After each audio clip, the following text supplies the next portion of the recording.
Ćao ljudi! U ovom kratkom videu dobit ćete gramatičku porciju između nultog i prvog kondicionala. Naučit ćete zašto je kontekst važniji od forme.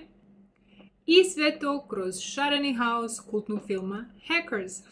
Film Hackers je haotičan i savršeno karikiran i kao takav odličan kontrast ozbiljnoj temi kojom se bavimo. Tako da je ova mini lekcija zapravo uvod u sljedeću epizodu, gde nastavljamo našu priču o knjizi The Art of Invisibility i ozbiljnim temama digitalne privatnosti. Postoji citat koji otvara i zatvara ovaj film, pa sve to deluje kao neki sendvič od tehno muzike, rolera, estetike 90-ih, ali sa, za nas, bitnom gramatikom u sredini.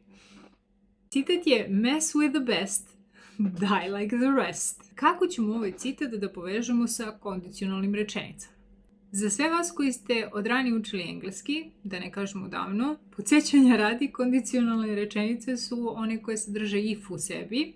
I sad u ovom našem citatu toga nema, zato što if može nekad i da se podrazumeva. I ako pogledamo formu ove rečenice, mi vidimo da je to if present simple, zarez, present simple. Bez zareza jer hakeri.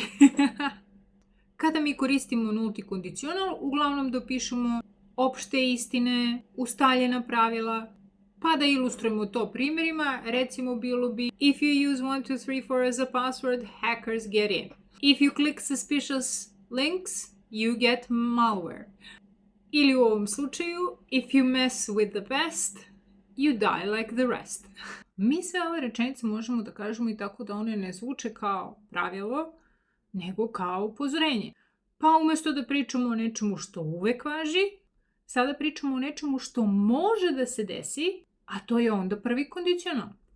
Napisat ću vam formu, verovatno ovdje negde, a u međuvremenu da pogledamo primjere. Pa bi onda bilo, if you click suspicious links, you'll get malware. Ili ovaj naš citat, if you mess with the best, you will die like the rest. Znači, mi sada ne pričamo više o opštem pravilu, nego o nečemu što može da se desi u budućnosti, obično kao savjet, upozorenje ili pretnja. To je onda prvi kondicional. Zašto je meni ovaj primjer bio interesantan? Zato što on zvuči preteći, zar ne? If you mess with the best, you die like the rest. Zar ne zvuči malo kao pretnja? Ako se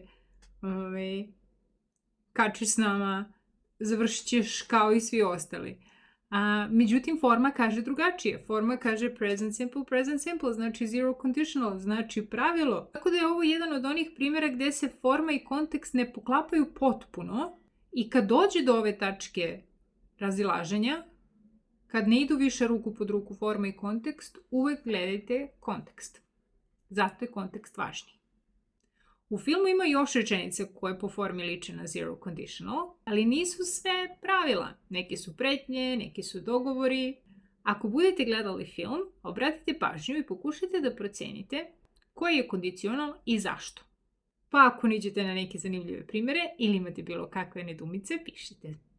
A mi se vidimo u sljedećoj epizodi u kojoj nastavljamo priču o knjizi The Art of Invisibility i ulazimo dublje u to kako digitalni svet zapravo funkcioniše bez tehno muzike i rolera, ali sa pravim rezicima. Vidimo se uskoro. Ćao ljudi!